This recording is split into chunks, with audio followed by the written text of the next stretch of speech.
Siz hech qachon o'z vijdoni bilan yuzma-yuz kelib, uning ko'ziga qarab turib, uni yengganmisiz? Men yengdim yoki o'zim yengildim, bilmayman. Opam oshxonada bizga kulib choy quyayotganida, stul ostida uning eri mening tizzamni qattiq siqib turardi.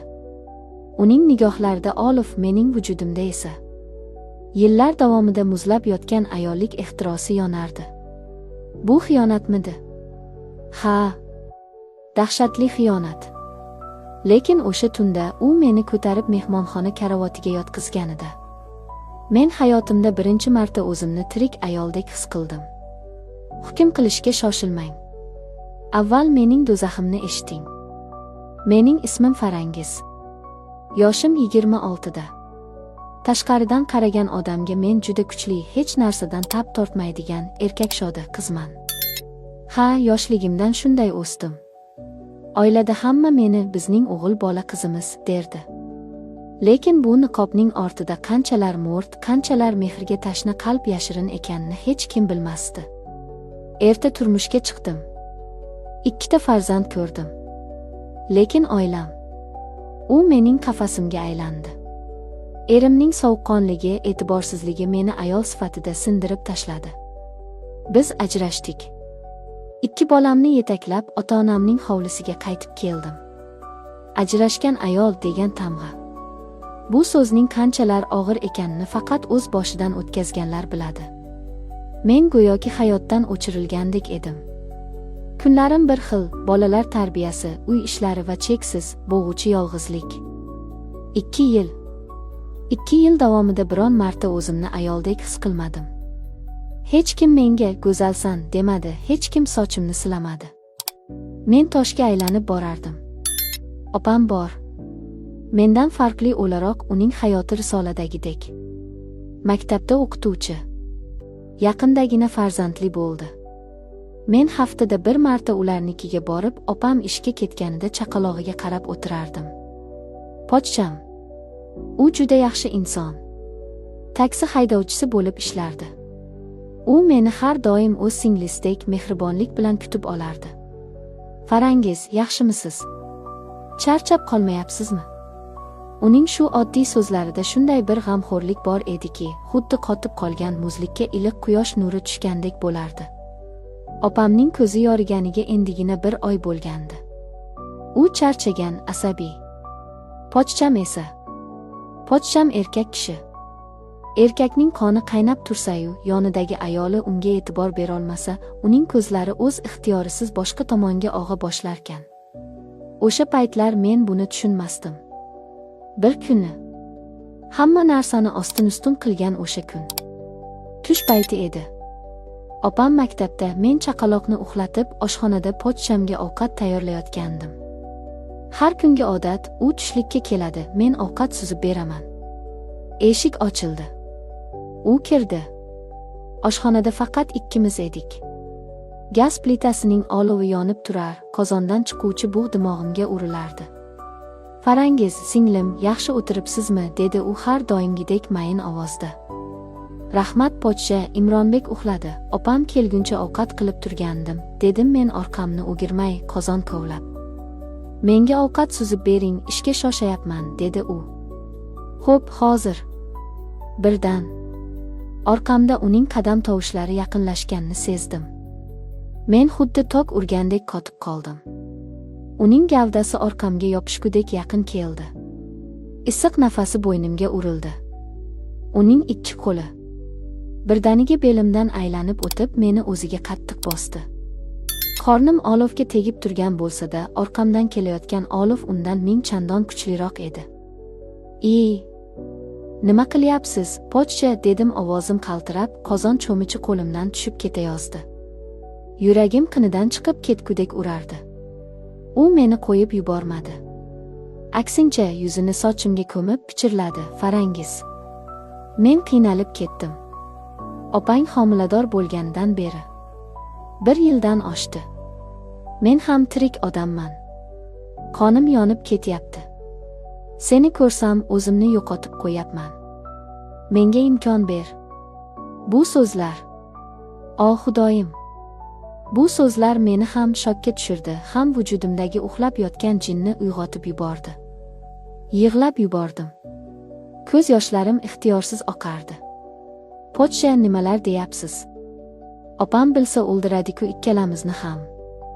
Yuzimga qanday qarayman? Yo'q. Qo'rqma, go'zalim. Hech kim bilmaydi. Hammasi o'rtamizda sir bo'ladi. Men seni anchadan beri yoqtiraman. Sening dardingni ko'rib turibman. Senga ham issiq mehr kerak-ku. Shu so'zlar mening eng nozik nuqtamga urdi. 2 yil. 2 yil ko'rmagan, erkalash nimaligini unutgan ayol edim. Ayolligim tutib ketdi. Ichimda bir ovoz qoch desa, butun tanam qol deb qichqirardi. Yo'q, pochcha qilmang, qo'rqaman, dedim yig'lamsirab. Lekin ovozimda rad etish emas, iltijo bor edi. U meni shartta o'ziga qaratdi. Uning ko'zlaridagi ehtirosni ko'rib aql-hushimni yo'qotdim. U baquvvat, kelishgan erkak edi. U meni ko'tarib oshxona gilamchasiga yotqizdi. Qattiq qarshilik qila olmadim. Uning qo'llari butun vujudimni kashf qila boshladi. Yillar davomida tegilmagan tanam uning har bir silashidan titrab, yonib ketardi. "Oh!" deb yubordim bexosdan. Lazzat va gunoh hissi aralashib ketgandi. U shoshilmasdi. U meni ayol sifatida samoga ko'tarayotgan edi. Ayni jarayonning eng olovli, eng shirin nuqtasida edik. Dunyo unutilgan, faqat nafaslarimiz va bir-birimizga bo'lgan ehtiyojimiz bor edi. Lekin to'satdan hovlidan temir darvozaning ochilgan ovozi eshitildi. Keyin qadam tovushlari. Opam. Biz xuddi ustimizdan muzdek suv quyilgandek sapchib turdik. Yuragim portlab ketayozdi. Tamom, o'ldim. Sharmanda bo'ldim. Pochsham kiyimlarini yashin tezligida to'g'riladi. Men yerdan sapchib turib, sochlarimni to'g'riladim, yuzim yig'idan va ehtirosdan qip-qizil bo'lib ketgandi. Pochsham vaziyatni qutqarish uchun birdan baland, jiddiy ovozda gapira boshladi. "Farangiz, bo'ldimi ovqat? Tezroq bering, mijoz kutib qoldi, kech qolyapman." Men titrayotgan qo'llarim bilan cho'michni oldim. "Xo'p, hozir pochsha, mana suzib beraman." Oshxona eshigi ochildi. Opam kirib keldi. Sumkasi qo'lida, yuzi charchagan. "Yaxshi o'tiribsizlarmi?" dedi u shubhasiz ohangda. "Ha, opa, pochshamga ovqat suzyapman", dedim yerga qarab, ko'zimni olib qochib. Uyalt, qo'rquv va haligina qonimda jo'sh urgan olov meni titratardi. "Yaxshi", dedi opam charchoq bilan. Pochsham ovqatni shosha-pisha yedi-da, eshikdan chiqayotib menga shunday bir qaradiki. Bu nigohda "Bu hali oxiri emas" degan va'da bor edi. O'sha kuni kechqurun o'z uyimga qaytdim. Ota-onam uxlab yotishibdi. Men esa joyimda to'lg'anardim. G'ururim menga "Nima qilib qo'yding, iflos", derdi. Lekin vujudim, tanam o'sha teginishlarni, o'sha isitmani sog'inayotgan edi. Tungi soat 1. Telefonim jiringladi. Ekranda pochshamning ismi. Yuragim gup-gup urdi. Qo'llarim qaltirab go'shakni ko'tardim. "Alo, Farangiz, kiyining. Uyingizning oldidaman. Chiqasizmi? Sizga zo'r syurprizim bor", dedi u o'sha sehrli, talabchan ovozda. Men yo'q deya olmadim. Mening irodam singan edi. "Hozir chiqaman", dedim. Ko'chaga chiqdim.